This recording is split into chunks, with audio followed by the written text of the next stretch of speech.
Good day mga angkol. Masarap talaga ang unang tikim at unang laspag sa bagong destination. Ito ang unang subok namin sa ruta na ito. Nasa 140 kilometers from Cagayan de Oro. At ayon sa pagkakaalam namin, hindi pa ito gaanong nasubukan ng ibang mga bikers. Siguro pangalawang grupo pa lang kami na dumaan dito. Salamat nga pala sa Bikefuckers community na siyang nagbigay sa amin ng tips sa ruta na ito.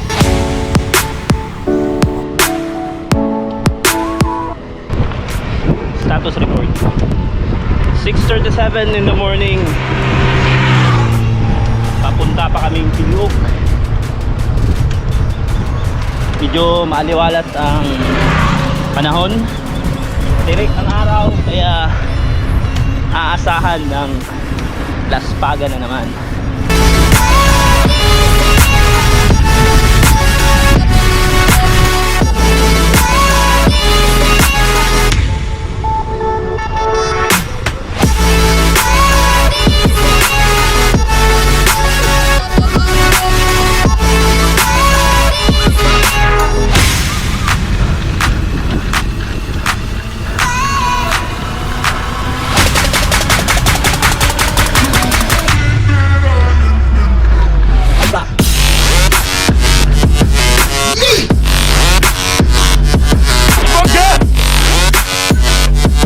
Hirap mga angkol kapag mamaw ang mga kasama mo.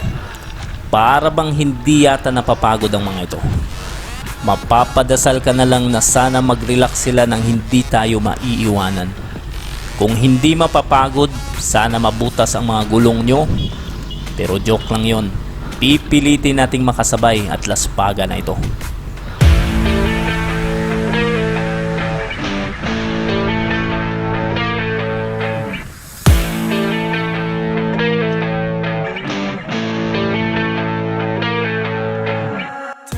Nasa Camp Phillips na kami nito at katatapos lang kumain kaya medyo chill ride muna.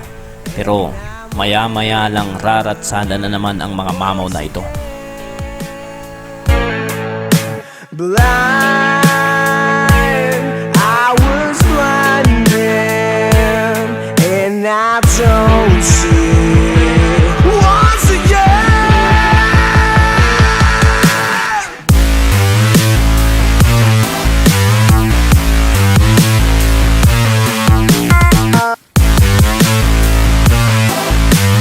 Status report mga angkol, 10 o'clock in the morning.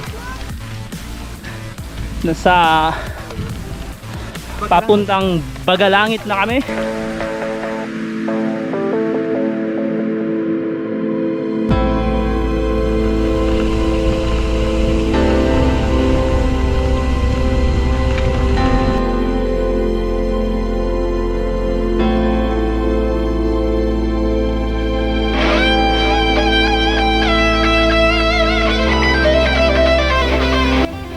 Sa pagkakataong ito, nasa barangay Bagalangit na kami. Tila langit nga ang lugar na ito dahil matapos ang mahabang ahon, ito, ini-enjoy namin ang ganda ng tanawin at nakaka-relax na lusong.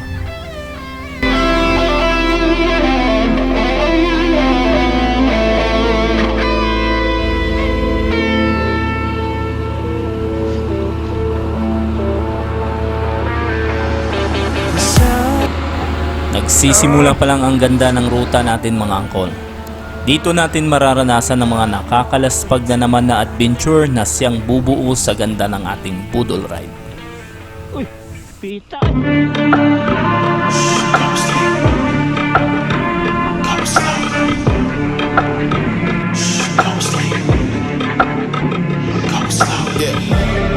They was sleeping, they was snooze on me. I was dreaming about what food to eat. Why they sleeping, why they snoozed on me? I was seizing opportunity. Now they don't know what to do with me. I keep going hard like I'm in puberty. Rebellions in my blood, there ain't no ruling me. Coming for the top, this is a mutiny.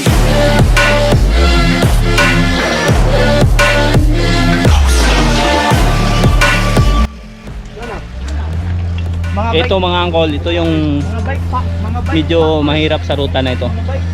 Kasi kailangan mong mag push bike, pero hindi naman siguro masyadong haba. Pero kumustahin natin si Ernest boy. Ernest, kumusta ka na?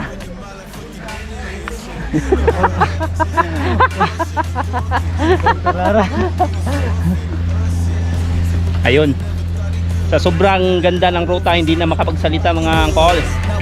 Confidence, they call me cocky. Put your fucking tiger in the eye, I feel like Rocky. I am untouchable, I cannot fuck with you. I do not follow rules, makes me uncomfortable. I got all this passion and desire. Force my path with the fire, never passive. I acquire till I'm crashing your empire.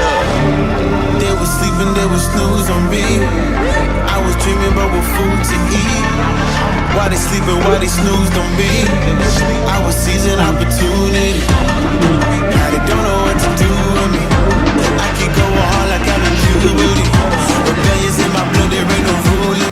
Ito ang napapala ng mga siklistang naghahanap ng bagong sarap. Sige mga angkol, namnamin nyo ang tamis at ang pait ng ating karanasan. Don't know what to do with me.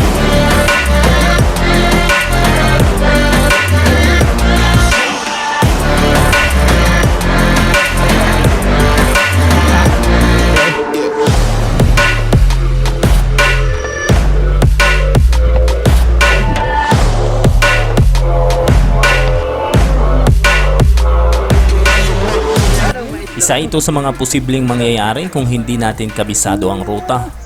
Dalawa ang daan at hindi namin alam kung saan ang tama. Pero dahil adventurer tayo, malakas ang ating pakiramdam at madalas tama ang hinala. Kaya nagkakasundo pa rin kung saan ang tungo.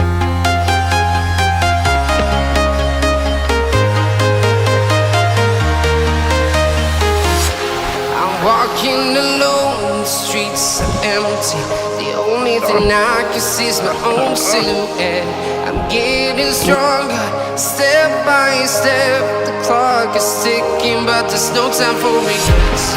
I've been flying from town to town, from London to Taiwan. I've been all around the globe, trying to protect your soul. We are heroes tonight. Madulas ang daan kaya kunting ingat hanggang marating namin ang maliit na ilog na ito. Ganito talaga, walang pagod kung sama-sama. Nakatawa kahit pa walang kasiguraduhan ang tinatahak na daan. We will fly above the sky.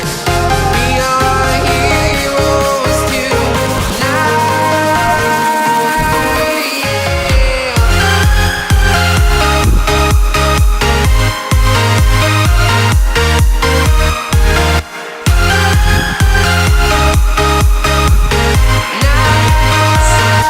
Sige, tulak pa mga angkol. Karma natin ito sa pag-iwas sa mga gawaing bahay. Kunting tiis na lang at makikita na natin ang tuktok nitong ating tinatahak na daan. Listen, I need you to hear, and don't show any fear. I've been flying from town to town. Pagod man galing tulakan, hindi pa rin mawawala ang mga katuwaang tulad nito. Lalo na't itong magiting na si Ernest ay takot sa walang kamuwang-muwang na baka. So we are heroes tonight. We will fly above the sky. We are heroes tonight. Yeah, we are heroes tonight. We will fly up. 11:50 at noon, nandito na kami sa Barangay Likuan. So siguro mga lusong na lahat mula rito.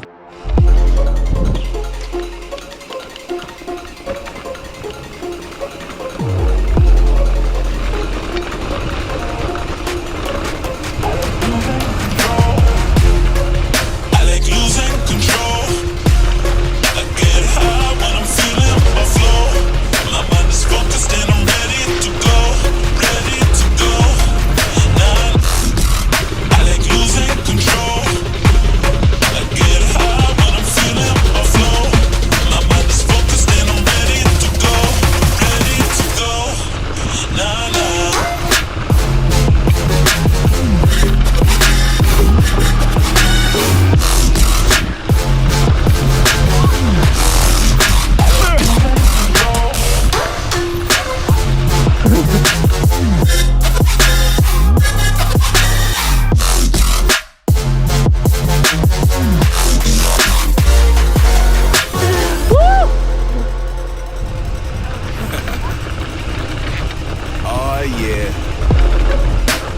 Lusong na at ito ang inaasahan naming pahinga, ngunit 28 kilometers ang gravel road na ito mga angkol.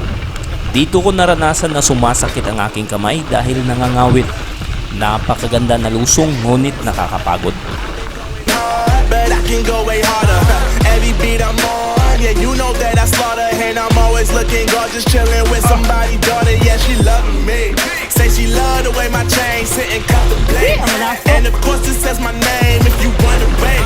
To let you know who's finna blow. Always win and check the scope. I'm only losing control. Oh. I like losing control. I like getting high when I'm feeling my flow. My mind is focused and I'm ready to go. Ready to go. Nah, nah.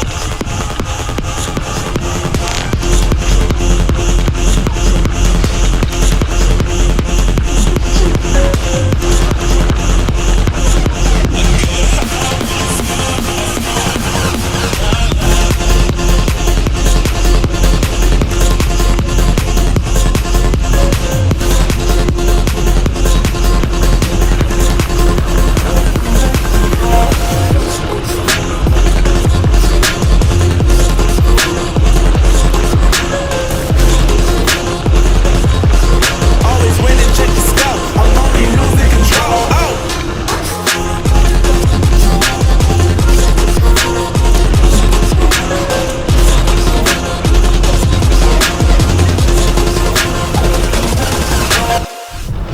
Napakagandang pagmasdan ng kapatagan na ito mga angkol.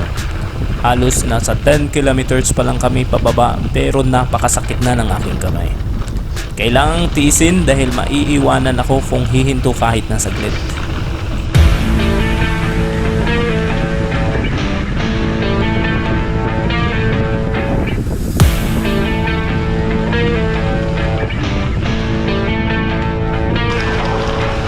Time is a killer, and I'm with her once again. Blind, I was blinded, and I don't see once again.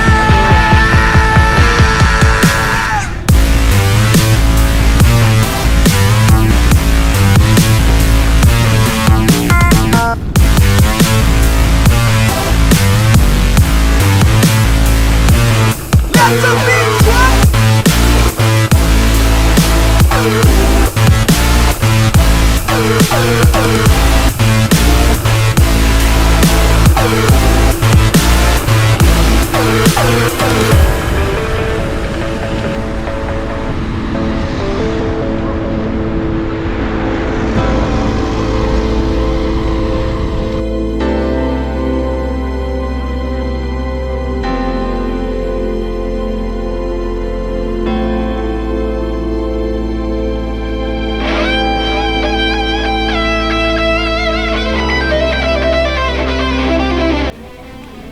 Ito ang isa sa mga long ride namin na hindi kami ginabi. Maliban sa malalakas ang aking mga kasama, napakahaba ng lusong sa ruta na ito.